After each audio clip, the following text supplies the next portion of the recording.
Warning: the following broadcast features thoughts, ideas, and opinions you might find offensive. If you're easily angered, insulted, hurt, provoked, outraged, or annoyed, the following may offend you. The views expressed in this show are solely those of the individuals providing them and do not reflect the opinions of YouTube or Google. So please, don't flag this video. Viewer discretion is advised.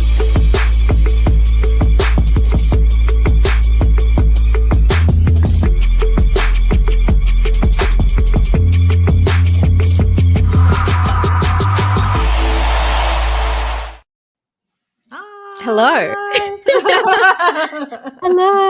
Hello. Welcome, Hi guys. welcome. Thank you so much for stopping by. Today, where do we start? Welcome to Does This Affect You? What episode is this? Like 70 something? And I'm like, today we are on a channel. We'll never know. We'll never know how to do this. Welcome to Does This Offend You? If this is your first time here, hello. The basic point of this live is to pick two films, reach as far as we can, and find taboo and kind of controversial little things about it, things that we kind of glide over in reviews and really get into the deeper stuff, the things that could offend you. It's just a catchy title. We're not normally offended. And we alternate channels. So if you're not subscribed to Vicky, Nightmare Maven over here, I'm pointing the right way. Make sure you are. All of her information is down below. And we alternate every month whose channel it's on. And full spoilers. This is one of the times where I'm on here doing full spoilers. Everyone always complains there's no full spoiler videos. So here they are, and it's full spoilers. We talk about into it. Every little aspect. Every aspect. Yes. And we were excited to pick these two because there were, I guess, compared to some of the other ones we've been watching lately. Last month wasn't too bad. No. We did the Thor and the Bay, but it's fun to kind of watch ones that we enjoy to a certain extent. So I don't want to put words in Vicky's mouth. That we enjoy to a certain extent. These. Well, I don't know. I don't want to speak for everyone on Believer because do you know what I mean? That's the thing. I didn't want to say that. It's fine. We'll get into it. But I don't want anyone else to have to get dragged. In my opinion. It was really fun to pick this theme and obviously found so many similarities going through it. So it's a fun ride. You think we'd stop getting surprised that whenever because like I feel like when we pick two movies, it's like the process is really arbitrary. Like the patrons get the process of us choosing it, and we're just like, oh yeah, Exorcism. Let's do these two movies, and then we find like crazy things that are similar about them that we didn't even think. Yeah, I think that happens a lot when you watch any two films back to back. It happens to me all the time when I do reviews. I could be watching something that's really old and then all of a sudden a newer film at the cinema. I'm like, wow, these two films are so similar because of this. But it's just one of those fun things. But I like with these themes. This is our 76? 76th. Is it 76 or 78? I don't know. No, episode. 76. And I can't believe we haven't done the Exorcist Believer because it was such a big film that came out at that time. I actually still feel like we've done it. I know it's not in our notes. We get that a lot too, this part. We're like, surely we've talked about this movie already. Yeah, I really feel like that for this. And then, so we've got Exorcist Believer and Late Night with the Devil, full spoilers, just in case you've just come in. We're going to talk about full spoilers today, diving into more of the I was going to say disturbing elements, but no, that's a wrong video. More of the controversial and taboo, would you say? Sure. Yeah, that's usually the uncomfy topics. Yes, usually. The ones that we kind of glide over, especially if we do spoiler-free reviews. I'm just going to put in up a poll. If I can spell Exorcist. In my head, I call it Exorcist, I'm a Believer. And it's a really... It's so dumb. There's so many jokes you can make about the name. Oi, not offended. It's because everyone are doing our job well enough. Des already. Thank you so much, Des. You're not offended yet. Just wait. Thank you. Okay, I'm gonna put up a poll, guys. Let me know which one you want to go first, what you want to start with. I have a couple linking themes, so it will depend. But whatever you guys want to start with. I don't know if a lot of people here have seen both. I assume so. Yeah, they both came out pretty recently. Well, they're both the same year as well. Yeah. That was one similarity straight off the bat. Yeah, that was 2023. a small little one when I was doing my notes. I was like, oh shit, I didn't even Yeah. We didn't even think about it. Yeah. We'll just give you, everyone's jumping on Late Night with the Devil, it looks like. Oh. I thought you guys would want to talk about Exorcist Believer because I thought that you would want to drag it to hell. The body and the blood. Thank you so much, Vivek. Body and the blood. Sacrifice. Love it. Thank you so much, Dad. Thank you so much, Vivek. So funny. I was saying that out loud when I was actually watching when I rewatched Exorcist Believer. I was cooking dinner and I was doing the body and the blood. Cutting up vegetables, which is kind of psychotic, but I love it. Such a good moment. Maybe that's why everyone wants to do Exorcist last. Well, now it's 50-50, so you guys are not making it easy for us. You're not making someone. I wish I could see. Oh wait, 23 votes. 22. Someone took away. I can see someone's taking away their vote and putting it on the other one. I can see you doing it. That's so funny. I can see it keep going down and up. Okay, Late Night with the Devil. I'm gonna end it randomly, so you better get it in, guys. Uh-oh. They're trying to do it now. You guys got to coordinate a little bit better with each other. You're trying to. I've watched most of these recordings, but first time making it to a live stream. Thank you so much. What haunts you? What a cool name. Thank you so much. And welcome. What haunts you? Vicky, what haunts... No, don't answer that. That's too much. Let's keep it live, guys. I'm not going to answer that right now. It's your podcast name. Well, your podcast. Yeah, I know. I was like, wait, this is wrong avenue. Okay. Are we gonna end it? Should we just start? Okay, I'm gonna end it. 3, 2, 1. Oh, they tried to do it. They tried, but they failed. It and oh my god, why didn't oh no, it does come up. Late Night with the Devil. Okay. Yeah. All right. Late Night with the Devil. I'm probably I don't know how to pronounce these two directors' last names, but aren't they Australian? Do you know? Yeah. I didn't know there was. Oh yeah, there must be 2. Yes. I don't know how you say their last name. Me, yes. If anyone's Australian, yes. Nicole Kidman, yes, she's definitely Australian. She was born in Hawaii. Yes, Australian. Okay, and she's not in this movie. Yeah. So Late Night with the Devil is written and directed by Cameron and Colin Cairns. I don't know if that's how you say that. Their last name. I don't know. Cameron and Colin, we'll call them. You're asking the wrong Australian. They're dyslexic. That's what I was hoping. I was like, how do you say there's it? no not for the. I don't know if it was common last name or something. You're asking if they stole a bread with me with my family back, my ancestors in Ireland or something. I don't know that. I'm a convict girl. I don't know the last name. Okay, got it. Cameron and Colin. That's what we got. Yeah, that works. Okay, so this is as you guys I'm sure probably know. This is presented kind of like a mockumentary, or at least at the very beginning, it's kind of framed like it's a mockumentary a little bit, about a late night talk show host named Jack Delroy, and the last broadcast of his show called Night Owls, which took place on Halloween and had the main guest of a young possessed girl on.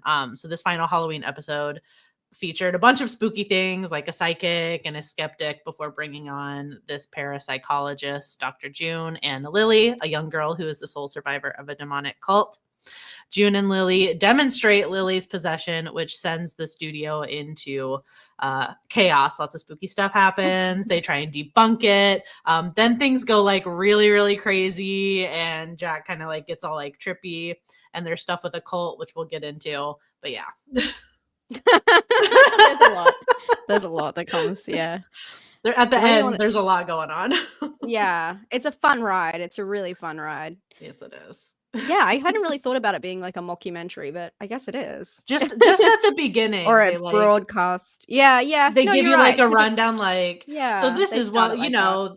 fighting with What you're gonna Johnny watch Carson today. show. Yeah. Yeah, like, but What they you're don't. going. Yeah. It doesn't come back at the end, so it's just a weird beginning thing where it's like, Yeah, they don't really. I'm kind of glad they didn't do that because it kind of leaves you on the yeah, brink of yeah, madness. exactly, yeah. So just in the beginning, they kind of do like a mockumentary thing, but Yeah. Was that an um, eye roll? So what? Sorry, someone's calling is that me an out. eye roll? Did you roll your eyes Oh, at me? yeah. So far back. How dare you introduce the film? Where do you want to start with this one? I don't know. We could start with the elephant in the room for Late Night with the Oh, Devil, the AI? which is the AI. I hate that that's the thing, but I guess that's a good place to start. Again, Yeah. I have put it in the title, but full spoilers just again because I like this movie Full so much. I hate spoilers. that we're spoiling it. Yeah, This go for it, one girl. isn't so much of a spoiler, just as much as this is like No. the prevailing conversation. Yeah, the when reputation basically of the film because of this. exactly, yeah. So when the Yeah. movie came out and people started to see it, people noticed. So in the movie, I mean, if I don't know if anybody saw, or if I saw anybody that said they hadn't seen it and they're okay with hearing stuff. I'll explain just in case. So you're seeing like the last broadcast of this show, right? So there are like cuts to commercial break. So there were like little title cards that came up that are like, we'll be right back, that sort of thing. And oh, did you have them? Is that I know, I'm gonna try and pull it up. Oh, okay, cool. I should have done that. Yeah, you go for Oh, it. it's okay. It's okay. So it's just like little art, like fun little Halloween-y drawings that say like, we'll be right back. And people found out that, or speculated that AI was used in these images because there were some, it's like your typical kind of like, hey, there you go. Oh, the pixelated as hell, but that's the kind of idea. Yeah, so like people were picking up on like common AI like tells though, where it's like not really perfect, or there's something kind of off about it where it's like, yeah, you can tell the little pumpkin down the front, yeah, the hands kind of coming out. It just looks just like a odd rush. things. The tree's not completed in the back. Yeah, so just odd things like that. So that became like the prevailing conversation with this movie, because even though the movie was made prior to the Writers Guild and the SAG-AFTRA strikes, it's important because AI was like a tentpole issue for those two strikes. So, and the movie just happened to be coming out around this time, so it was kind of like a perfect storm of stuff. So just quickly, just to give you like a quick refresher, the contracts that came out as a result of those strikes, it both included stuff about AI. For the WGA, the Writers Guild, it included wording that AI generated material can't be used to undermine a writer's credit or separated rights. SAG dealt more with like, they required consent and compensation guidelines to use AI in order to replicate actors' likenesses. So AI was like a big deal in these strikes. So when this movie came out, and then everybody is saying like, well, there's AI art used in this movie, that's all anybody was talking about. So I do have a quote from the writer directors, Cameron and Colin, about the AI. They said, quote, "In conjunction with our amazing graphics and production design team, all of whom worked tirelessly to give this film the 70s aesthetic we had always imagined, we experimented with AI for 3 still images, which we edited further and ultimately appear as very brief interstitials in the film. We feel incredibly fortunate to have had such a talented and passionate cast, crew, and producing team go above and beyond to help bring this film to life." And that's all that was really like said from them. Because like if you look up any articles, like that's the one quote that's like flying around. So they kind of just said their one statement and and kind of left it. And I'd love to hear like what you guys thought in the chat and what you thought, Emma, like, because I saw this stuff before I saw the movie. I didn't see it until afterwards. Yeah. Okay, so it's interesting how that. Okay, so interested to hear like what your thoughts were afterward. Because when I like, if you scroll through Letterboxd, there are so many reviews that like give it half a star or 1 star. Yeah, And at least bet. they say in their written part of the review that it's because of the AI, which I Yeah. thought was, I mean, it's was taking a interesting. stand, but Yeah. So the picture that keeps coming up, sorry, I've got a better version. Oh, there you Ish. go. The picture that keeps coming up is this one. I don't know. This is the other one that's in the same style, but that I don't know if that is. I don't know if it is or isn't. And I believe like how this works. I could be completely wrong, but I believe how this works is it didn't. Okay, there's so many different parts of this conversation, but I believe how it works is that they're generating parts of the image. So even on like Photoshop, if you like circle generate just like one area and not the entire image, I could be wrong, but so I believe that's when they say it's like tools that were implemented by a graphics team, so it didn't replace anyone. I know it's a slippery slope, and I get that, and that's why I hate that this happened to this film, because I love this film so much, and because it's primarily Australian. It was shot in Australia, and my thing is, I'm glad the response from it actually has been good, because the lead actor, he came out and talked about it, and he said it was really sad that it overshadowed, but it's good. It's a good learning experience. So I at one point, I do feel like one film has to take the fall for this, for it to become industry standard, and especially in seeing how audiences who love horror respond to this kind of thing, because we are such a vocal we are such a vocal community and such a tight community, and very much one of the communities that love indie films so much. And so it is sad that it happened in this. I do think the response, the PR response that you're talking about, you know, it's exactly what they have to do in a PR. They have to say something and move on. But yeah, the lead actor, he came out and said a couple of things, and he's been very vocal about it, because he's gone on to become like such a big part of the horror community through this. And yeah, I find it unfortunate. I do think that unfortunately, it came out during the wrong time with all the talk with AI, but this was happening before, as we said, it was in production way before that. And it was before any of these kind of concepts had come to light. Obviously, there's always going to be, you know, with technology forever changing, there's always going to be, or there should be, conversations happening before things are put into films like this. My thing that I thought would have been a really good action to take is to keep it as it is in cinemas, but change it when it was put digitally, or, you know, and just pull out those shots or put something else in. Because literally, I could understand if it was like a video, but this, like, if this is what we're talking about, it really annoys me that that's like the one. I'm like, just replace it. And people have done that throughout history with music and with film, just replacing certain elements that cause controversy just to show good faith, and because it's not changing anyone's credit, it's not doing anything like that. I do think I don't want to say got blown out of proportion. At the same time, this is probably a good film for it to have happened in, because it's a film that people respect for its unique presentation otherwise, but that's why it's like so spoiled by it at the same time. So I have mixed thoughts on it. I understand where people are coming from completely, because AI is coming for everybody now. So I totally understand that, but it's a hard one. It had to happen at some point. The conversation had to happen. Do you know what I mean? Sure. And it's also like, I think also when it came out, it was still such like a hot like button issue that nobody was really having like the nuanced conversations about it as well. And we don't know the full extent to like how the AI was used in the, like if it was the entire thing and they modified certain bits or vice versa, and it was just used, like, we don't know.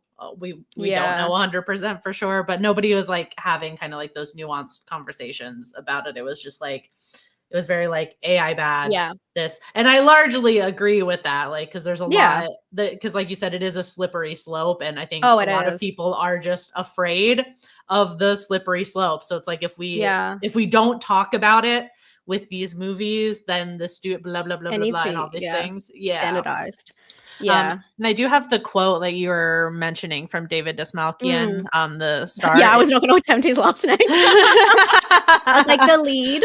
Yeah, he did have a really good thing to say about it. He said, the only thing that makes me sad is that we had such an awesome graphics design team and all the artists were working on making this film so perfect. So it makes me sad that that's the story that's getting attention. But I get it. I'm absolutely in a place right now where that is something that we've learned so much about in the last few years since we made this movie. And he's had a couple more quotes. Like he's come out basically, saying the same thing, like, and acknowledging that, like, hey, this is a conversation that needed to happen.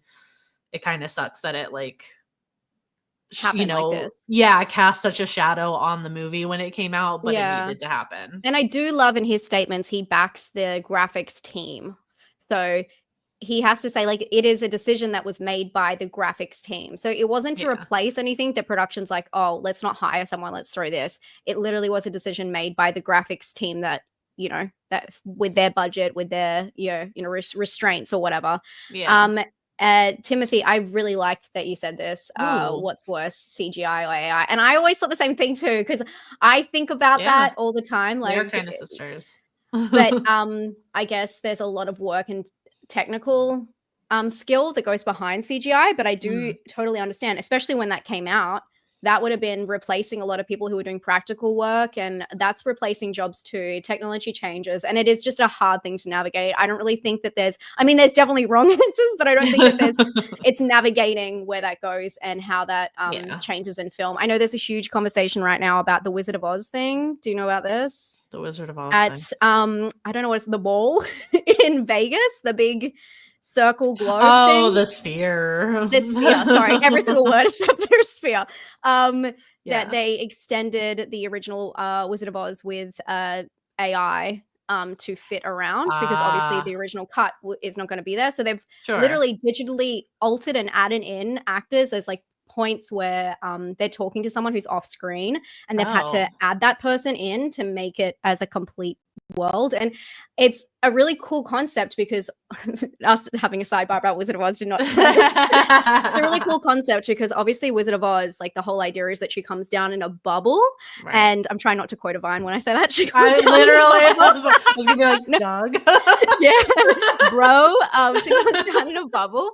So like the idea that is like inside of the bubble that you get to go in, like I just love the concept and the fact that we have this new technology to use, but then it can be used in such different ways, and you've got to consider everyone's different thoughts and feelings, and the creatives and people who have passed. Like, there's so much that goes into this, and it's hard, because it's like, as we move on and as our technology changes, do we not want to take advantage of these moments? Or there's always going to be people feeling both sides. Obviously, this is a very straightforward one, but I'm just saying, as like technology goes on, it's like a conversation that people are going to have to keep having over and over and over. And we're going to keep getting it wrong. Like, it has to get wrong so people can have their voice, have their opinions, and then we can find like the area where we find that it benefits the most amount of people, I guess.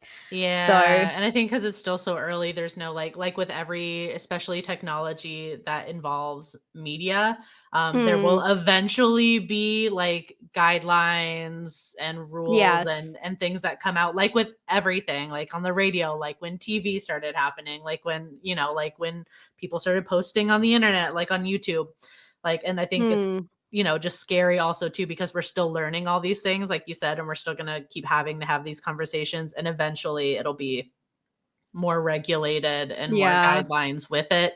But we're still in that, like, find out. Yeah. We're finding it's hard. out phase. It is really hard. It reminds me of like when drones came out, and how the technology was moving so fast that they couldn't keep up with privacy, and how people were utilizing drones in public spaces. Yeah. And it doesn't keep up. And even if you get a license to fly a drone, you keep that license, but all of the rules keep continuously changing. Yeah. It's not like roads where like everyone has like a license and it just stays the same. Everything is changing so quickly. So it's a very scary thought, but super interesting.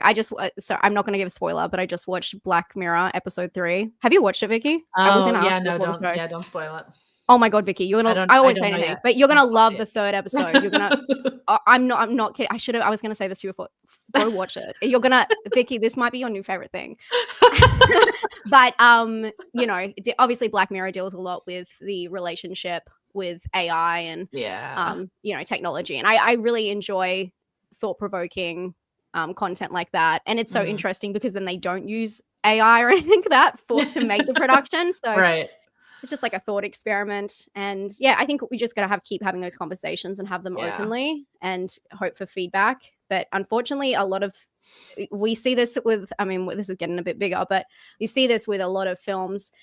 Lots of things can go wrong with different people, different reputations. Things can be fine now. We can find out things down the track that makes things, you know, problematic. And everything is just constantly changing in the media space. There's nothing really like it. Yeah. So sorry, I definitely made that bigger than better for like one picture of a skeleton. But you know, me doing like defense for this film, I'm like, see guys, this skeleton means nothing. That I really wish they just would have changed it. Yeah, I really wish. I'm with you on that too, because it's literally still images. Like it's like out of all the things to like go in and just change, it's the easiest thing. They could have gone to black just to show like, hey, we're going to remove it. It's just a good faith thing. After that feedback, I just think it's like this in theaters, but you know what? You're totally right. This happened way before any of these conversations started. So in good faith, we're just going to take out those images. Yeah, it'd been so easy to do that for sure. Yeah, especially when you say like, I hear you. Let's go. You know? Yeah. So, all right. Interesting. Sorry. Remember we were doing something about things offending? I guess that worked. Well, no, that's. I mean, that was like the biggest thing about this movie. Yeah, which like, is crazy. Yeah, when I was like, let's do a Late Night with the Devil, because the AI thing was a big deal. Oh. Sorry, I clicked on the wrong one. Sorry, Matt. I'll let you have your moment. Sorry, Matt. Speaking of practical effects. We'll get to that one. I don't know if Vicky's watched the third one. I know she watched the first. Oh, you did? You watched? Oh my God, Matt! I've seen them all. You're covered up. You want to see an episode where Vicky gets offended? Yeah, maybe not. I'm so like terrified out. I just wanted to keep this one here because I do appreciate you, Pizza. I know you always show up to these, so thank you so much. It's definitely a hot button issue, but I think yeah, I don't know. The thing is, I think that we're going to have to keep having these conversations, and technology is going to it's going to be a continuous thing. It is, yeah. It definitely is. Yes. Okay. Crazy. So where do we want to go next? Okay. Good question. Should I just dive into my, actually where? I don't know if we want to, okay, I'm just going to talk about some TV toxicity in this. Yeah. How about I do that as kind of a little bit more broad, and then we can get into we're going from like, I mean, that was offensive, but we'll go into like taboo topics. Yeah. So for people who don't know, I used to work in TV, and I really feel strongly about a lot of things that happen in this movie. Just the little sly pickups. I feel like it's really close to reality, and they replicated the bros of it all in the TV land. And it definitely has some subtle moments that really breathe that realistic air into the toxicity in TV production. And the first one I caught was at the very start of the show, in the opener. They're talking about that instrument where he's like doing it with his hands around it. I don't know what it's called. I can't remember either. But he says, oh, so you're not meant to touch it. And he says, no, sir. And then the host says, why, Gus, if only you'd had the same restraint at the Melody Burlesque after Friday's show. And everyone's like, ta-ding! And, you know, it's just like, oh, yeah, sexual harassment. Like, yeah, make sure you got the symbols. Super funny. Yeah. It's very much a sign of the times. It's good because it's authentic. Don't get me wrong. I think it's very authentic. So I thought that it was interesting. And then, of course, the toxicity, which we'll get more into, but, you know, doing anything for ratings, the danger that they're putting, especially a little girl in, which we'll get into that. But the danger that is on stage, even when they showed like a little montage of like everything that's happened on the show and how when it was a hit, and they had like the silly thing where the spider went missing in the box and then the spider's apparently crawling around. I'm like, I get it if they were doing it as like a bit, but you can't have a fucking live spider crawling in the audience. Like, that's not a thing. And of course, guys, just so you know, if you haven't been here before, it doesn't offend you. We're digging purposefully, okay? So don't worry, we're not actually, you know. But it does not offend me that there was it might offend Vicky actually if the spider was I don't know what would make me more mad if I was an audience member, if there was actually a loose spider in the audience or they did it as a bit and there wasn't. Yeah. I don't know what would make me more it's mad. A lot. I think I shit myself either way. It's a lot. And then of course when the death occurs with Christo, they hide it. And they say, like, let's keep rolling. Let's not tell cast. Let's not tell crew. He's literally died on air. Well, you know, nearly had his demise and then gets carried out. And they say, just keep going, which is so typical. And keeping that information till later. I'm sure they'll do a press release being like, oh, we didn't know at the time. And that kind of stuff is just, it's such a bad stereotype, but it's so true. And so that kind of, that whole aspect. And this is all tied up in the idea of a boys club, which a lot of, unfortunately, a lot of these productions have that reputation because, you know, that is who they show, that's who their front facing is, but it's also who is controlling behind the scenes. It definitely is a boys club in these kind of workplaces, and they reference this pretty well with the whole idea of the Grove, which is kind of feeds back into the production being a boys club, is the Grove, which they talk about at the start.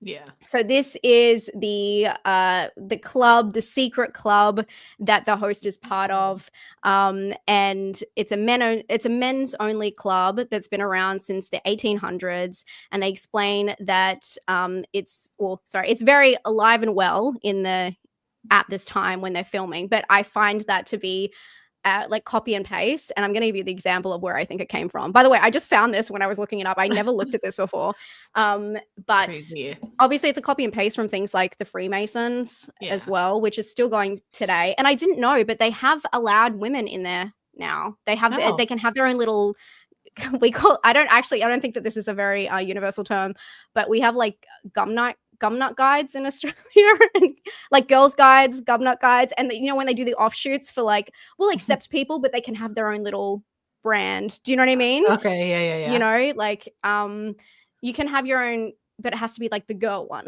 So you can't come into the big one, but you can have the girl one. Okay. Got it. I didn't know that. I just wanted to say that because I don't want to be incorrect when I said that about the Freemasons. But the Freemasons is obviously something that is working to give opportunities to men, and it's very interesting in a situation. Sorry? I said they need that. Yeah, well, exactly. It's very interesting in a situation that this Grove Club, the Grove, is benefiting men only to succeed, when literally the show is run by men. Yeah. There's only one woman there's two women, I think, in the show. The one's the makeup artist and one's her coming on with Lily. Yeah. June, is that her name? June, yeah. Yes. And don't even know her name. That's how bad it is. And it's just interesting in a situation where men are already benefiting from having the most power on air, and that he needs to go make a deal, go to the Grove to, you know, make sure that he stays in that. So it's super interesting. Yeah. But also, is it frozen? It freezes a bit. Sorry, guys. How you going? Oh no. I hope it's okay. And everyone all right there? Looks okay for me. Okay. Hopefully. Sorry guys, maybe lower the it down to 720. All smooth here. My tab crashed. Well, that's not good. Okay, hopefully you guys are still there. It's fine. Okay, cool. Yeah, Thank you. all right for me. My internet's been up and down, so Australia. So I looked up this, and it seems to be an actual copy and paste from this men's club called the Bohemian, because it's known as the Bohemian Grove, because that is their premises. Did you know about this? No, I was like, when I was reading your notes beforehand, I was like, oh shit, I didn't know anything about that. Well, it is exactly from it. So it's based in how do I say that? Monterio? Monterey in Yeah, California. that sounds right. I don't know. So it's based in, they have like a huge campground premises, and it's in California. And it's owned by the Bohemian Club, but it's called the Bohemian Grove. And in this film, it's called the Grove. And this is a men's club founded in the 1800s. And each July, it hosts 2-week gathering of influential men from across the world. And their mascot is an owl, which is So exactly what we literally see. like Yes. What we see in the, obviously that is the name of the show, but that's their mascot on the show. But then also you see the owl at the end of the film, and that is what that means. Yeah. So very interesting. And they have this real place, the Bohemian Groves. They have a 30-foot concrete owl statue on property. So that's definitely where they're copying and pasting that. A lot of really famous people, they talk about like Oppenheimer and stuff. Like went there and all this great. When I was looking at it, I was like, okay, I cannot, because like some of it is, but it actually exists.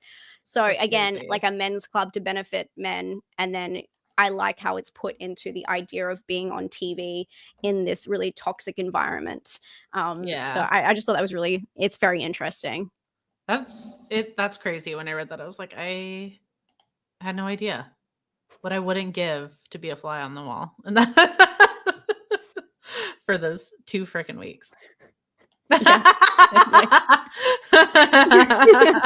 Yeah. Well, actually, I think it would be actually really boring, to be honest. I would like to see the rituals for sure, if there's anything else goes down, but I don't really want to hear them talk about whatever plans they have. Fast forward for me. Watch on 2 times speed. Someone go record it for me and we can watch it 2 times playback. I don't have the energy for 2 weeks of that, of everyone chatting like that. I just want the good stuff. I want the highlights. Anyone can give me the highlights. Yeah. Yeah, there you go, Alley Cats. Did you? Well, it's crazy. So, I mean, clubs are always going to exist like this somewhere, whether they're doing stuff or not, whether they think they're doing stuff or not. But it definitely has to be based on that. Damn. Interesting. Oh no, I didn't know that about Alex Jones. What? He did not? Really? What? Stop, because I'll go down a rabbit hole so fast. Wait. I know. I'll have to figure that one out. Maybe that's why he finally got taken out. Maybe. Hopefully. The one thing the Grove did. Yes. Oh. Wild. Damn. Okay. Yeah. Okay, that was my little soapbox. What do you got? A little bit. We can get into, I can start on this stuff with like children, because that'll lead into what you have about like Lily. So that's like the main, obviously the main point of the show is to have Lily, this girl Lily on, and this parapsychologist, Dr. June. So I mean, it's like, that's like one touchy subject, like already, just exploiting children on like talk shows like that. Like there's so many talk shows that have, like children with like trauma, family issues going on, and it becomes like it becomes our entertainment. Dr. Phil. Yep, that was one of the ones I was thinking immediately. It was a Dr. Phil type character for so many things, but it's like, just think of how like emotionally damaging stuff like that is for children, and it's not really helping them, because these people are not ever really interested in actually helping these people. They're just trying to, it's all about the ratings, as Emma pointed out. It's all about the views. The setup of this movie is that this is during sweeps week, and they've already set up for us in the intro that, like Night Owls is trying to be more successful than the Johnny Carson show. So like, that's what they're interested in. So they're going to show like the most they're going to try and show the craziest thing. So they have this possessed girl on, and it ends up obviously being more damaging than helpful. And I felt like it kind of reminded me a bit of like the Satanic Panic. I know we've talked about this in another stream. We've talked about it so many times. It's my favorite subject. It's fun. But especially because when they're introducing June, she has this book about Lily and about this cult, and it reminded me of I know we've talked about it, like Michelle remembers that I can't remember what stream it was. We definitely talked about it. It sounds familiar. Yeah, where it's like it was supposed to be like an account of this woman's like abuse and stuff at the hands of like a cult or something like that, and it was like one of the like I wonder one of the things that was like instrumental in starting the Satanic Panic era. Okay, yep. I got you. Yeah, I don't remember what stream that was, but we've talked about it. We've done we've done which it just reminded me of that. Like that actual book did way more harm than it did good. So I thought that was pretty similar. And they mention a demon maybe that's possessing Lily. I don't think they ever really confirm unless it happens during like a crazy part that I they mention Abraxas. That's like the only the only name. Or like I think there's like an offhand comment that it might be like a lesser demon that serves Abraxas or something or whatever. But of course I'm gonna go look into it. This dude, this demon, this angel has been referred to as like many things. There's like really so many different iterations of this like god / demon / angel in different cultures. And I found it was like what was interesting that a lot of these iterations describe this entity as like ultimately like benevolent. Like there's nothing like when you look it up, there's nothing like inherently like really scary about it. You know what I mean? Like it's not like, which I just thought it was interesting. And they kind of allude to the fact that Abraxas, I can't remember the exact quote, but that the demon likes attention or something like that, which I think is kind of meant to just play into the movie that like, oh, so the demon is going to want to like, do crazy shit on air because it's got content brain. Exactly. Yeah. I couldn't find anything about that on the internet in regards to an Abraxas. Okay. The closest I could find was a quote, a demon or Abraxas is a demon or god often associated with forbidden lore, magic, and destruction, which destruction definitely is a big theme towards the end. As Jack kind of destroys his entire life and career on air. Everything implodes. Yeah. That was like the closest thing I could find. I just thought that was interesting, especially in a lot of exorcism movies, if they decide to go with a demon that is like a named kind of demon and not just like a made up one, creating, that could, not that this movie did any damage in particular I don't think anybody started freaking out about Abraxas after watching this, but maybe some people. Yeah, it could potentially. Everyone's too freaked out by the AI demon. Right, exactly. Yeah. Exactly. But and it all just kind of like alludes to like that Church of Stardom a little bit, like the content brain, like you're talking about doing everything for the ratings, because it's revealed that Jack is like essentially caused his late wife's cancer and her death as a result of the Grove giving night out, like because he wanted fame for night owls, and so that's what the Grove was doing for him. And the gag is that is what happens at the end. So Jack in the show will live in infamy. It's a kind of all press is good press sort of. Yeah, or like when you make a deal with the devil, which oh my god has so much to do with the other film as well. But when you make a deal with the devil, you don't really, you're making a deal with the devil. So he doesn't really deliver in the, it's not a genie, doesn't deliver in the ideal way that you have, if you ask for something, you don't know how it's going to be given. Exactly. It's delivered, but it might not be in the way that you're necessarily envisioning it. Yeah. But I just thought it was interesting whenever they name like a demon or something. I'm like, I'm going to look that up and see if that's a real thing. I want to find that demon. I want to find that demon. I wonder what that demon's up to. This is why they shouldn't do this after, like, name their villains after real demons, because people like me will go look it up. Yeah. We're going to get ourselves into trouble. Yeah, it is wild.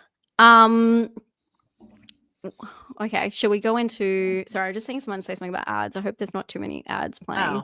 because it's YouTube has changed its ad kind of the way it rolls out. So my apologies. Do let me know, guys. Feedback though. You've had so many of them. Fuck. Please let me know because I'll make sure I'll change the settings for next time.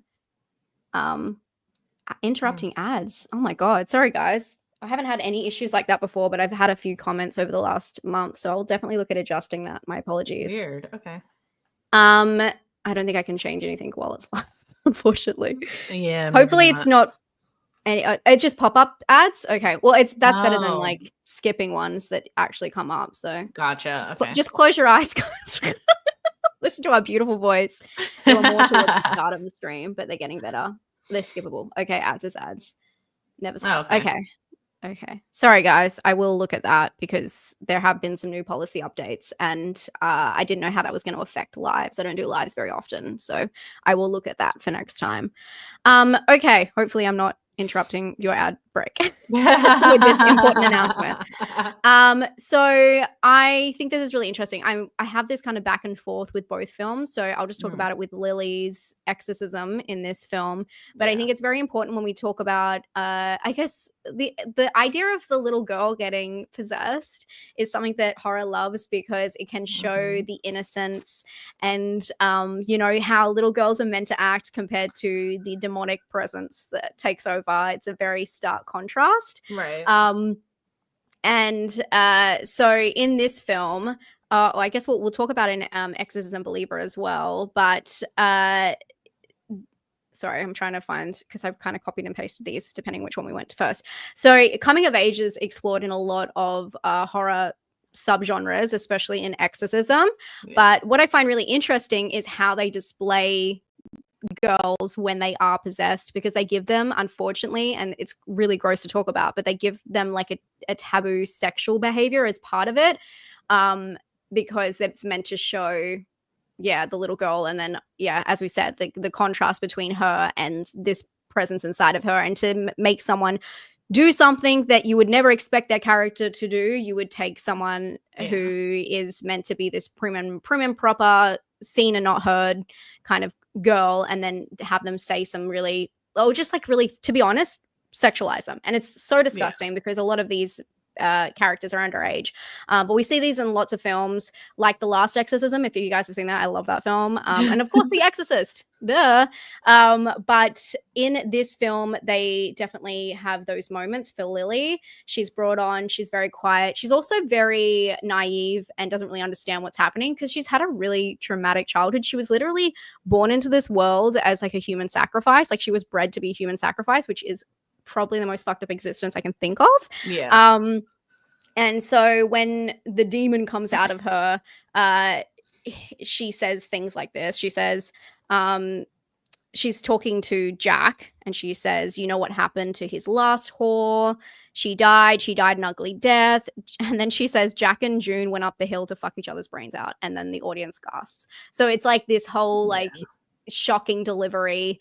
How dare it, like this little girl say this? And they always have to just like sexualize it in one way or another, of course. Which I think is really absolutely pretty crazy. Yeah Every exorcism movie ever. Yes. So we'll talk about that again in the other one, but I just thought it was important. I did the notes for the other one, and then I was like, okay, so how does that apply to this film? And it just basically it wrote itself because I was like thinking about, oh wait, she does like talk about them having sex for no reason. Yep. Like, so just to show that stark contrast between what she's expected to be like compared to that. It's just the shock value. Yeah, it really is.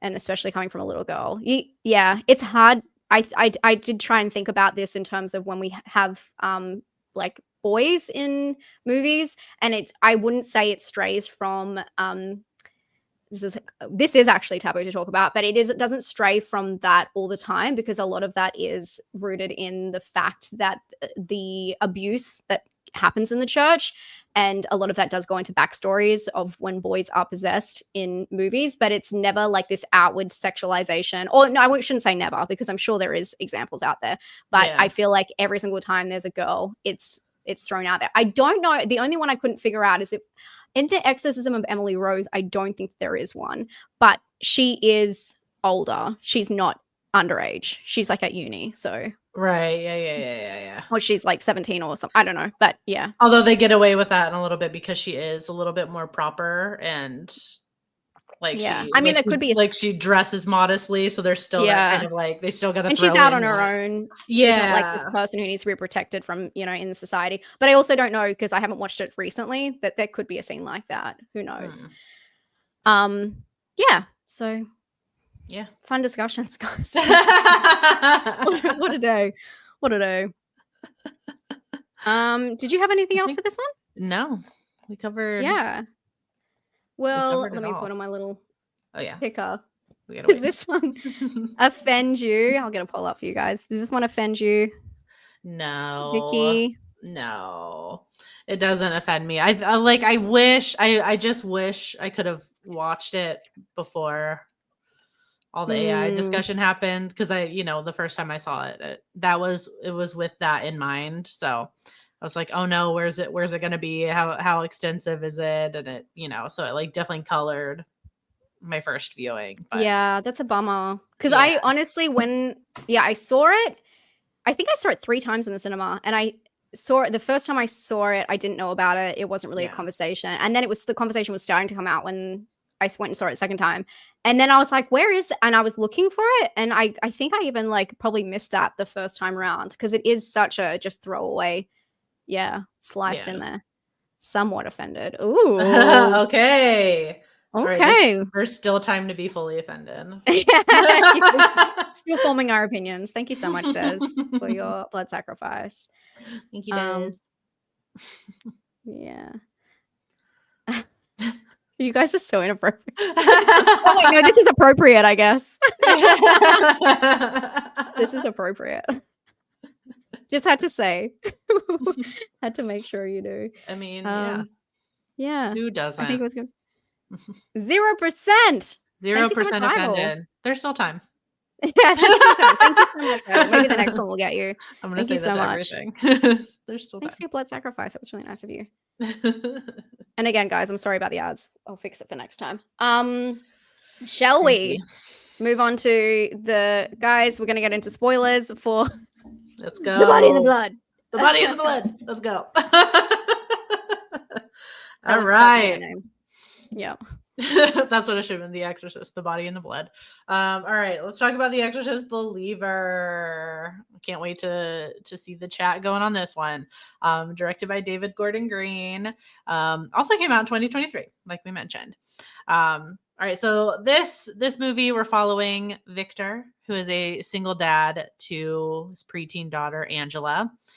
Angela goes missing for 3 days with her friend, Catherine. They go off into the woods. They're missing. They come back. When they return, they have no recollection of how long they had been gone or what happened to them. So after returning home, obviously the girls start showing signs of possession. They start acting strangely, concerningly. Victor seeks out the help of his neighbors as well as the exorcism expertise of the Chris McNeil to try and save the girls. This happened to you. Fix mine. You're an expert now in this universe. That's canon. Let's go. Yeah. To cut quite right to the end. Again, one last huge spoiler warning. During the exorcism, the demon tricks the girls' parents into choosing one of them to live and the other to die. Catherine's father chooses, which results in Angela surviving and Catherine succumbing to the possession. And that's how the movie ends. Yeah. Yeah.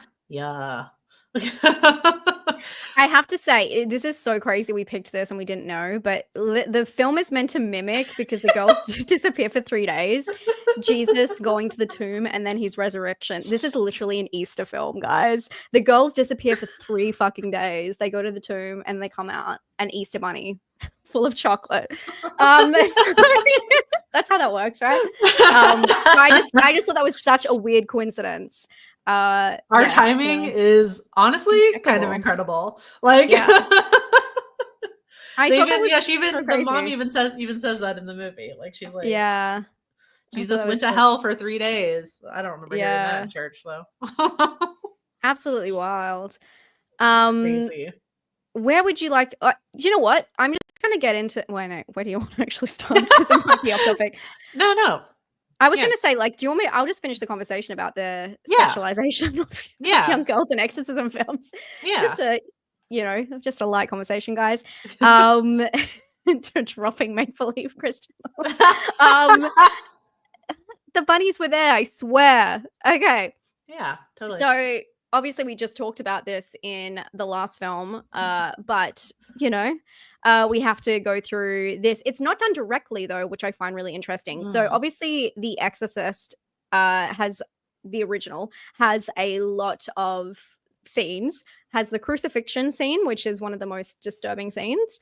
Yeah. Actually made my disturbing list. And it has a lot of dialogue that Reagan, or like Linda Blair, who played Reagan, didn't say. Her double came in and had to do it because it's that like pretty intense. Yeah. And they do mimic a lot of what happens in the original film in this movie.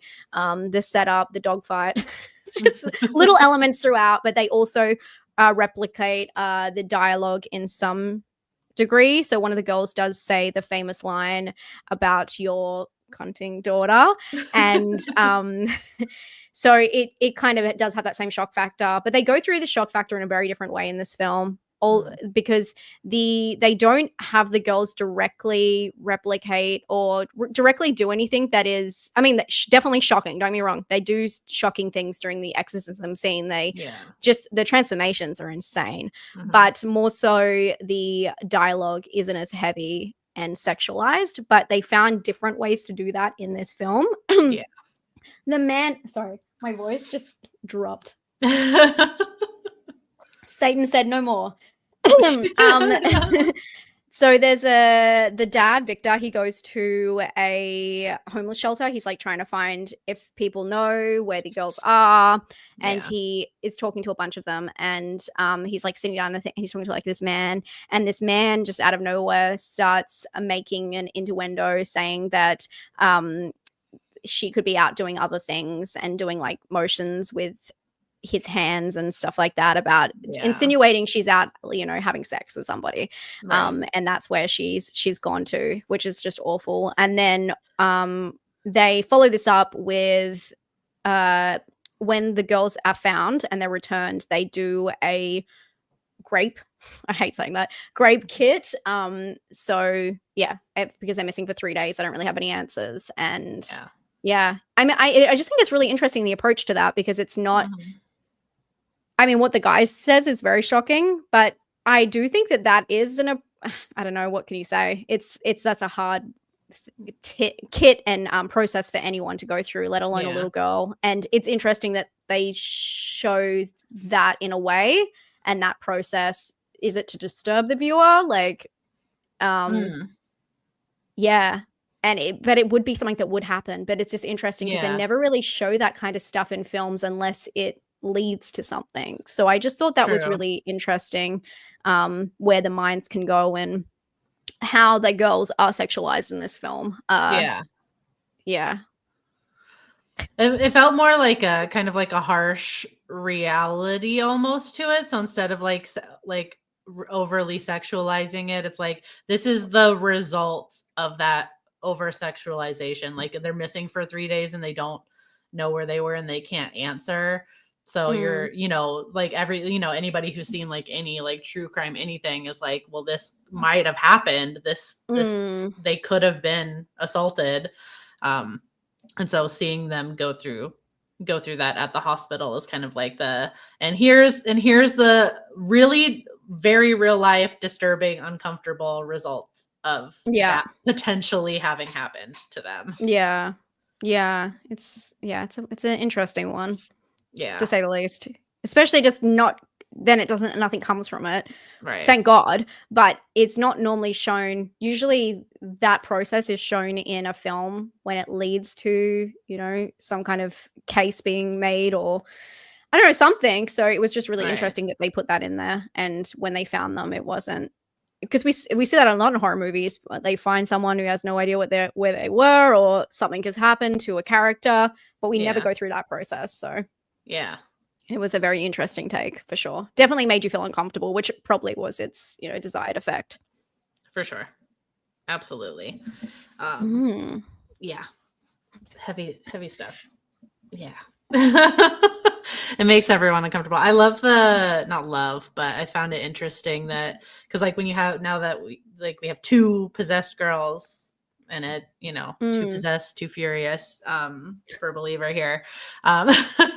We see we can see like the differences in the way the parents deal with what happened to the girls. So like the hospital scene is really interesting because they're in separate rooms and they're being told, like they're being given like the same tests, and they're, you know, the doctors are doing the same things with them, but we can see the differences in like the family dynamic in each. So like Victor being a single father, like he has to stay in there for that thing, like obviously to stay with his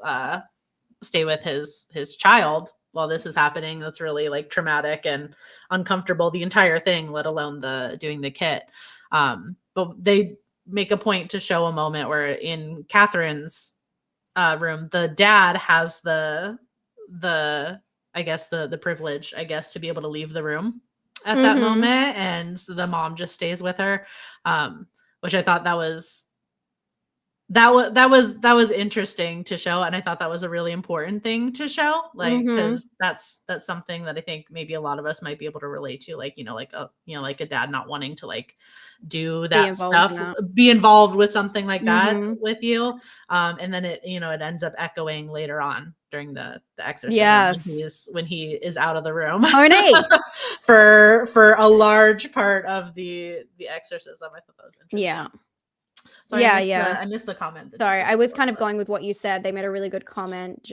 George was talking about the kit scene being like a parallel to the original, and the spinal scene where it was like her having something really taxing in her body. I did not think of it like that, and that is very clever. And I actually agree with you because a lot, like I said, there's a lot of mirrors going on between the original film and this film. It doesn't feel like it, I know, to a lot of people, but it does follow a lot of the same beats. So that's a really cool pickup.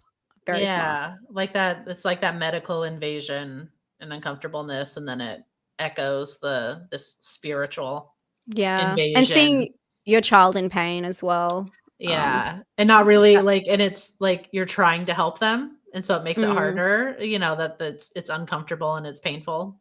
And you're just trying to help. I think also I don't know, did you touch on anything else with the comparison? I think you may have, the comparison between the parents. Oh yeah, well, for sure. So when they, you know, like when after the hospital stuff, when they bring the girls home, we can see the differences in how they both deal with this. So obviously the main focus would be like Victor and Angela. Obviously they're kind of they're like the main characters.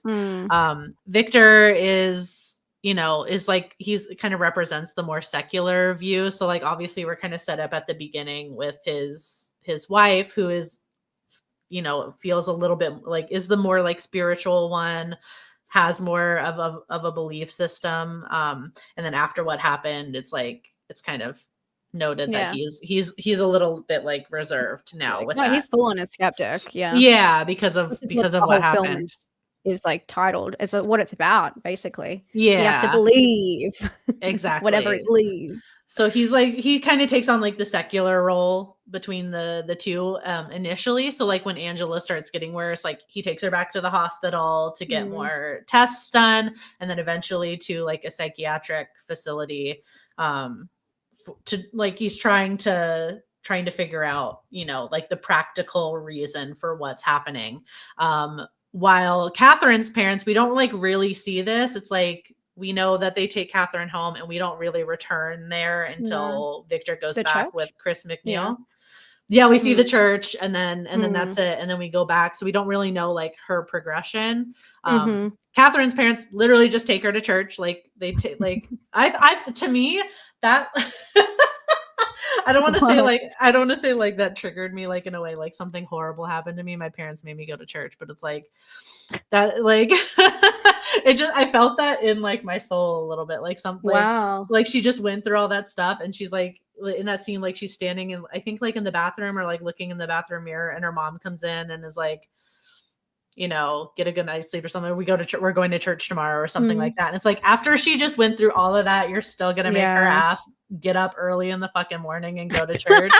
God damn. But honestly, like, totally agree. But honestly, in this situation, because she's They didn't possessed, know yet. They didn't know that yet. It was the best medicine. They didn't know that yet. No, definitely. I'm standing on business. I'm Catherine's side here. Yeah. So yeah, they take her to church. Obviously we see what happens. It's behind us here on the screen. Yeah, it's the body and the blood. The body and the blood. But her mom in particular, like, very quickly jumps to the devil as an explanation, like when they're having that conversation outside, like just the parents, like she immediately starts clocking. She's like, they were gone for 3 days. Jesus was gone for 3 days in hell. Like, Easter, no, like, the bunny. Like, guys, this is what's going on. So when we return to their house, like Victor and Chris return to the house, we see that it's like, it's a horror show in there. Like, Catherine, like, they haven't really done anything to help her. Like, I imagine they've just tried to like pray it away, and it's not really worked. So I thought it was interesting, the differences in the parenting, which then kind of reflects in the exorcism again, with, you know, the whole point, Victor needing to believe. And yeah, and they definitely start off really heavy-handed, showing this stark differences, because they do the whole thing, like, I thought you had this in your notes somewhere, but like the whole, like, I don't know if your daughter's friends with my daughter. I've never seen your daughter. It's like, it read to me like Catherine's family was a bit more like conservative, for sure. Yeah. But I also think Victor gave it back to them, because Victor's like, no, I'm actually really close to my daughter. Yeah. At one point he that said, was shady. we're not like that. Like, at one point he was like, no, we're close. It was so wild. I was like, you didn't know these people before, and now it's like, no, but I would know. But you know how they always say that in films, like, I would know if my daughter was like using a Ouija board. Right. Exactly. You don't know. No. Okay, you never know. It felt kind of like, it made it feel kind of like icky to me, because like, definitely.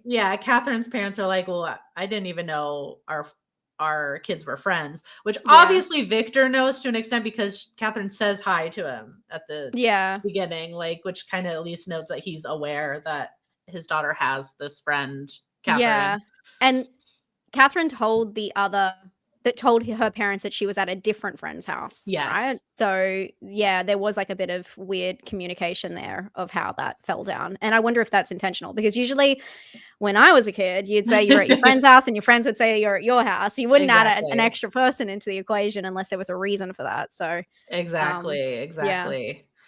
Which, I thought, I mean, the only thing I could like link it to, because I was thinking about all the different things that exorcism like represents. Like, obviously there's like the sexual, unfortunate kind of sexual element. There's like an invasion, an inward invasion. It's, you know, it's going to be there. And as you mentioned already, it's like super common that, you know, like a young girl or a woman is the object of possession in these horror movies. It can reflect a lot of different things. I feel like when it's a young girl, there's always like an element of like going through puberty. Also, like, you go from an innocent child to this like beast like thing that men just like don't understand, and so it's like scary to them. So that's why they come up with these like these possession movies. Like, our emotions are just going crazy, and you know, it's, you know, they're fascinated with their lack of knowledge about women, and this is what happens.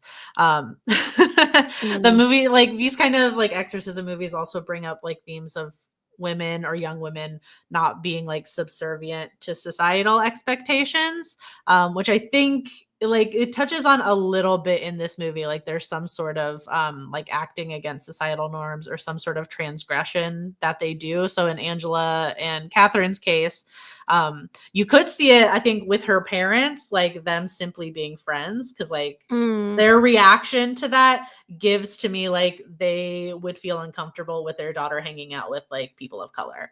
That's the kind of vibe that they give me. You know what I mean? Well, that's why I wonder if there was that third family introduced for some reason, because I think when he goes to talk to that mom, she's white. So like, Yeah. that's why I wondered if they did add the extra, family in Yeah. there. So that could be like for on Catherine's end, or just given like, I don't know, the United States, like deeply racist history, like them being friends is some sort of like ancient kind of transgression. There's also the fact that they like go in the woods kind of to do the witchcraft. They're not really doing witchcraft, but you know what I mean? Like they're trying to contact the dead, which is not something that like normal, Yeah. well-adjusted Only us people would do. witches. Exactly. Only So us they go off to witches. like do a seance or contact the dead. So there's like Yeah. a You're not meant to talk to the dead, guys. Did you know yeah, that? I had no I know. idea. I never learned that lesson. So Me either. uh, Whoops. and just like Robert said, it all comes down to hysteria, which is, you know, I've already talked about the origins of that term. It's women related. It's uterus related, guys. Yeah. No, definitely. Yeah. Yeah. It's I find that this film, and which is what a lot of people have problems with, is it just trickles a lot in there, and it doesn't really it kind of floats through. It doesn't want to say things too strongly, and it doesn't, but it still presents them, and which is like the whole idea of the film being that it doesn't matter what religion's right. You just need to believe one. Pick one. That was like crazy to me. Yeah. Like so many people like in reviews and stuff like that were mad about that they don't like that there was no like right religion. So I was curious as to what you thought and what the chat thought. Like, did you expect that going in? Because I didn't like. No, once they started showing all of it, I'm like, okay, it's like that's what I kind of liked about it, to be honest, is that there was a representation of different religions, but I do understand that it definitely sits on a fence with that, and I do find that to be more of the issue, is that not so much that they don't choose one, but more so that they don't go more into that. Since they're like beating so many things, they really should have. I just feel like just the Buddhism of all, like, it doesn't matter what you kind of believe. Like, I just think that was more important, and that they kind of should have driven that back home, but they just have so many different avenues. I mean, it's the title of the film is Believer, and that's meant to be the purpose, is that it doesn't matter like who you believe, as long as you have faith, which I don't know if that's problematic anyway. I don't know. But yeah, I don't think that they represented that in the right way as the common theme of the film. Which is kind of unfortunate, because I feel like I think you're right. Like, you know, it doesn't matter. I think you're spot on. Unfortunately, I think it just gets lost in the sauce in the movie. Yes. It doesn't matter what you believe. They literally like point blank, like Chris McNeil says it in the movie. Like it doesn't like the point it like doesn't her matter. Her role is that she studied all these exorcisms from all these different like cultures and communities, and she comes to the conclusion that it's a group of people coming together to help this person. That's important. It doesn't matter what the religion is, which is what they tried to show in the end. Like it's this community coming together to save these girls, which I feel like I really like that about this movie. Me too. And it's unfortunate that I think it doesn't get talked about as much, because I think it's really like, especially in hindsight, I think it's really important to like be a representation of like modern US horror like right now, because we're so incredibly divided, especially like and that's like all over the world, but it's such an important message, and to do that in like an exorcism movie, which you inherently think of as religiously charged, but it's also like a certain religion. And I think that was what was really cool, is when you look back in history, no matter what you believe, so much of it is connected. And especially if we're looking back to these ancient demons or whatever, and you know, like both films go back to different countries and like different like places, that those like origins, and I find the connections, maybe they just needed like a little bit more time to really harp on the fact that it doesn't really matter like what hope you're looking for. It's the you know, the prayer that connects everybody is what is special and what saves people. And because that's what I really love about religion, is the idea of community. And they kind of fall flat because it's trying to do so many things at once. And who knows, like the parents, maybe they should have had a kumbaya moment. And that would have, you know, and where I really liked that he was the skeptic because of, and you could see why. And then they try and, but I do think that there's a lot of issues as to that is kind of breaking, not, I don't know. It's kind of a hard one because you don't want it to seem like it's a cult and he can just like, as soon as someone does something nice for him, he's like, I'm in.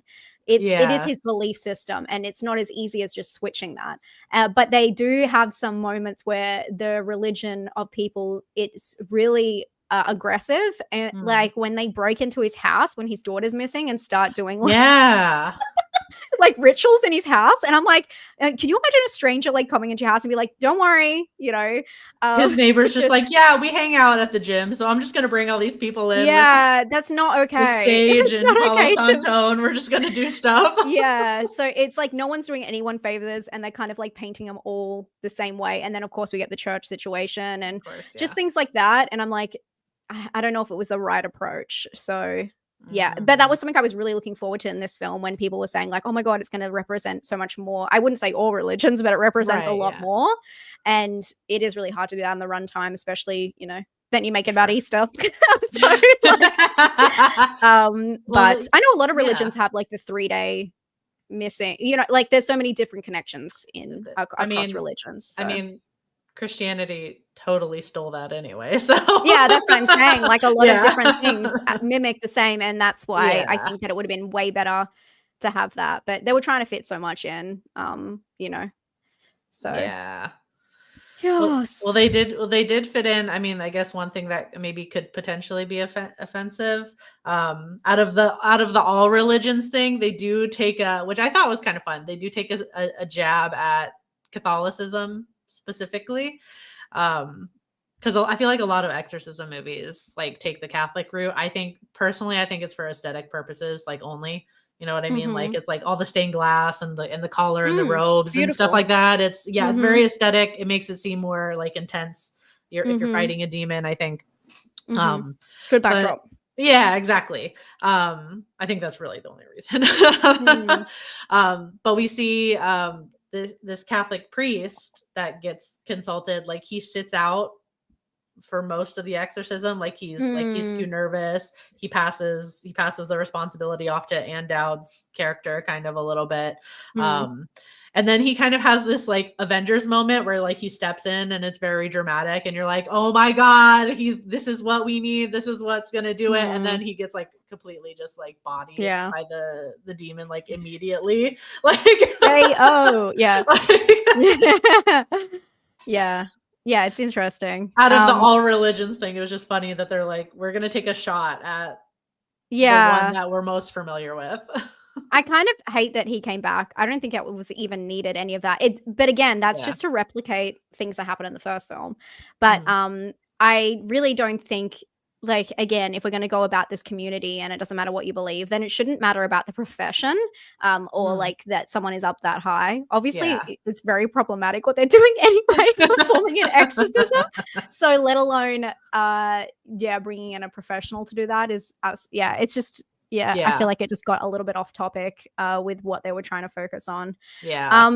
But speaking of, where do we start? Speaking of actually really the themes getting off topic, the whole film is, in my mind, when I reflect on a couple of things, it really has the theme of abortion that just keeps freaking coming up. So like when the film really doesn't stick to one path, there's so much going on and them trying to replicate the original and then also completely change it, add an extra girl in, add everything we've just talked about with the family.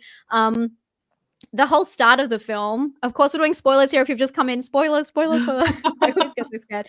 But the movie is about Victor at the start. It opens with Victor at the start and his wife, and she is pregnant, heavily pregnant, and then there is this huge, it's a earthquake. There's a huge earthquake, and he has to make the choice whether his wife or the baby survives. And, you know, then we kind of flash forward and we see him growing up with his daughter. So you assume he made the choice, which is crazy. Obviously, this has to do with a lot of rights, especially in America right now, with people having no right to choose. Even if it's in this case, it is a life or death situation. Right. So interesting moral dilemma. And then also the whole twist of the film is that you find out that he actually chose his wife, but somehow only the baby survived, which is crazy. And we'll get into the Sophie's Choice that I've written. Sorry, guys. It's so offensive. But I think it later, so it becomes about that and the reason that she's there, and his choice. But then Anne Dowd, I love Anne Dowd so much, but every time she shows up, I'm like, what menacing, like, what is she scheming? Aunt Lydia, like, she's always up to no good. Yeah. When she was in Hereditary, I'm like, this bitch, I swear to God. Like, I love her to death. I love her to death. She's one of my favorite actresses, but she is always so, like, so purposefully problematic, and I love her for that. But she talks about she's like the nosy busybody neighbor, and she's at the start, I think she's like telling them when to put their bins out and all this kind of stuff. Oh no, to bring them back. Bring them back. Yeah, you gotta. Once it's empty, you gotta. What an eyesore! Yeah, get that bin off the street. And so it's revealed that she was studying to be a nun, training. I don't know, what is it called? And she was, she was doing all the tests, and she fell pregnant, and she chose to have an abortion, and she then turned away from that life, and she went and she works in the hospital now, so she's a professional a medical professional. Yeah. So when they come, the kids come in, the girls come in, she's like, this is my chance to help and to like use what I know about the church to help perform this exorcism. And she like steps in, and the thing that is so bad about her, I guess I'm kind of linking this with the stuff down there, but the thing is, which it's just so crazy about this, is she makes it her life purpose. She's like, you know what? I lost that baby, so I could be here in this moment and I could help them. And it was such a crazy thing to make it about her. Like, so she's the busybody neighbor's like, you know what? My life purpose has been this, and I'm doing it.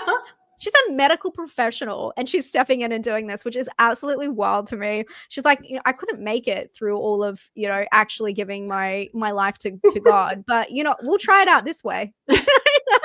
Some pseudo. So I think that's interesting, but I do think that it has a lot to do with the choice. And again, another theme that they really just throw in there, and there's no complete, but it's really interesting that Anne Dowd's decision with what she chose for her body changed her life and brought her to this moment. So it's meant to be like this whole fate, and all meant to be in a very strange way, as well to do with the choice to save Victor's daughter at the start or not. It was always in God's hands, and which is what kind of this is all meant to mean, because Anne Dowd believes the same. She believes it was all in God's hands to put her in this situation. It's wild. It is wild. It's wild. And I guess we have to get to the Sophie's Choice of it all. So at the end of the film, they do have to make this choice again. And you could, if you really wanted to reach, you could say that this is them making the choice again about a child living or dying. Right. Obviously, this is a very different situation because it is an actual living being outside of the body. Yeah. But it's very sinister because it is. And it crosses a lot of lines, because in horror movies, I mean, there are a ton that have child's death scenes and choose to actually commit to the child dying in a horror movie.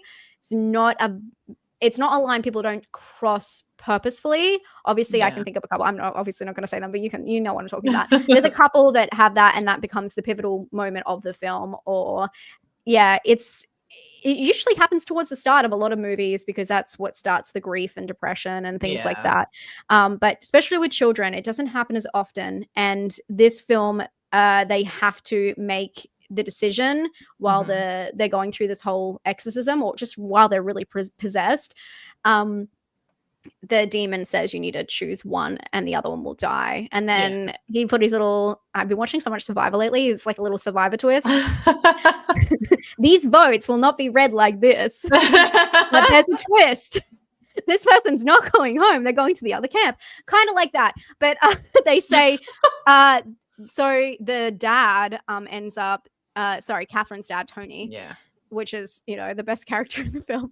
He ends up just blurting out like, I want my daughter to be saved. You got to save Yeah. her. And then the Well, that's when he twist decides is- to come back in, the fucking idiot. Yeah. Like he's he's outside like, the I have room no the idea whole what's happening, time. but she's saved. Yeah. And then he comes in, is like, I choose you, and everyone's like, shut up.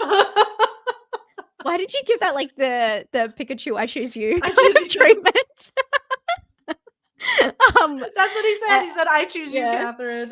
Oh my god. And the twist of it all, because you know, he's got a crazy sense of humor, the devil, is, and this guy, wait a minute. Does this not tie into Late Night with the Devil, where it's like you make the pack with the devil, but you don't actually know what you're making?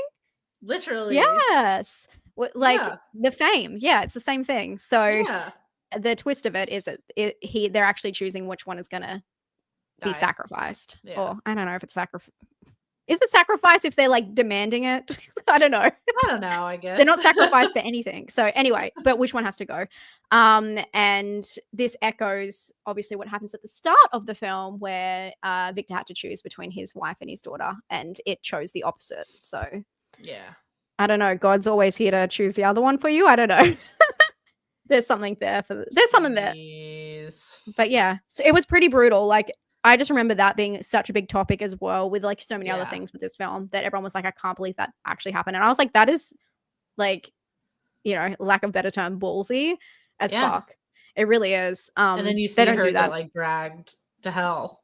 Yeah. Like, How many end. exorcism films do they actually? Not many, which is wild to say, but really they don't. They want the kid to have the, you know, the scars of what's happened to them, and that's almost worse sometimes. And they don't really show that, especially with children. It's pretty heavy. It is. Yeah. Lots of heavy themes. Yeah. It's a great conversation. Not a downer at all, guys. Was that all everything? Yeah, that was all mine. Did this offend you, Vicky? No. It didn't. I know everyone offend hates me. this. I'm really scared to see the poll, to be honest. Oh, I liked the film, and I had to. Great. Oh, I should stop the other one. By the way, the other poll was no, 77% that it didn't offend. Okay. I didn't realize still the polls go forever. Yeah, I guess if you don't I guess if you don't end it, that's what happens. Yeah. Exorcist Believer. Okay. Can't wait. I'm Everyone's scared. gonna say yes. I know. You hate it. Yeah, I didn't hate it. I didn't love it, but I didn't hate it. I really enjoyed it. I mean, fun. you went through The Exorcist with me, and when we went to Halloween Horror Nights, right? Yeah. Did we go through that one together? Yeah. Yeah. I felt like I had such a good setup from that and anticipation. We did in Orlando it would have been 2023. It was just before the movie came out, right? Yeah, because I think because you mentioned there was like a spoiler in the house after the fact, right? There was something in there that like after I'm trying to remember. movie, I think that there was there was like a spoiler. I think you do see some multiple religion stuff and maybe some entities, but I don't know if the entities were. I'm trying to remember. Seems like so long ago. I can't remember. And also, I was going through that house like a fucking screaming banshee. Yeah. So I was like, yeah. I don't think I could tell you every specific scene in that haunted house. Yeah. I thank you so much, Des. Thank you, Des. Hey, we got there. We did it. Yay. 100%. Oh god, how many people offended that Emma liked it? Oh yeah, people got really mad that I liked it, and I knew as soon as I came out of the cinema, I was like, fuck, I'm gonna have to fucking dare you. I really like the dark atmosphere of the film, and I do like the 3 days. Just that whole concept. I think there's something so sinister about this movie, like them going there and the way they're found and everything. But I do totally agree, especially on a rewatch. I don't know how many times I've seen this film, but on a rewatch, that there are like it splits off in 6,000 different directions. But I think I only gave it a 7 out of 10, and people jumped down my throat. That might as well have been a 10 out of 10. Yeah, it's funny. It's like if people agree with you, they think a 7 out of 10 is not enough. Like, or if people like the film, they think it's not enough. But if they hate it, they think it's too much. It's like listen to what I say, not what I saw. Remember, it's so hard to put every film that has so much work and just so much craftsmanship into a film, and so many different elements, and put that on a scale of 1 to 10 with every other film you've ever seen. I think it's crazy. That's why I stopped just saying it. I'd stopped just saying it in my reviews, because you don't say it at all. No. Oh shit! I don't give a rating anymore, because people do that. They harp on it. Like, I could say like a bajillion things and criticize it and be like, at the end of the day, I'm like, oh, well, I'm gonna give it a 4 out of 5. Like, I like overall, because I liked it. And then that's all they hear, and they're like, I can't believe you love this movie. I was like, whoa.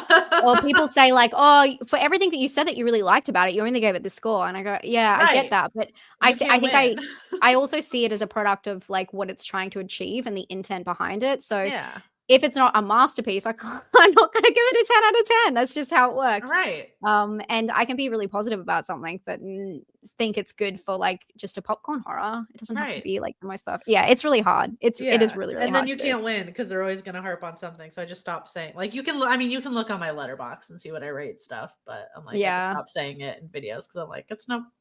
Yeah, that makes sense. My comments are a lot more peaceful. Yeah. Not offended. I found the movie a bit boring. Okay. That works. Thank you so much, by the way. And thank you, George. I'm offended I didn't like it more. That works. Okay. Thank you guys so much. Yeah. I as also, that's why I have the breakdown of like originality and, scare and stuff. Because it all you think that would help different people. Yeah. Yeah. Thank you guys so much for all of the donations. That was really nice of you. You didn't have to do that. Thank you. Sorry again for all the ads. I know I don't have to say that, but draw attention to it. I do feel bad. It's a strange thing here. See, we knew you'd be offended by the end. Yeah. It was the ads. That was what I was trying to. Yeah. I was the devil all along. Yeah. You came to YouTube and expected a video. I delivered it, but not in the way you wanted. It's on auto. That's what's the problem. So I guess it's just picking whenever it chooses. So I'll change it back to whatever setting it was meant to be. But thank you all so much for hanging out. I really appreciate you. Don't forget Vicky's channel. Anyway, everyone who keeps asking me about book recommendations, I always say go to Vicky. She has them all. So if you're looking for like a lot of book content as well that you don't find on my channel, Vicky's your gal. But all the content is down below. Well, all of the channels are down below. And Vicky, what are you working on? I've had a rough kind of month, so it's been a little choppy over on my channel, but Sinners is out this weekend, so that's what I got coming next, because I'm really stoked to see that movie. So hopefully I know. I've avoided everything that I can. Okay. Well, I will not be outing to that. But I have my review of Sinners up, guys.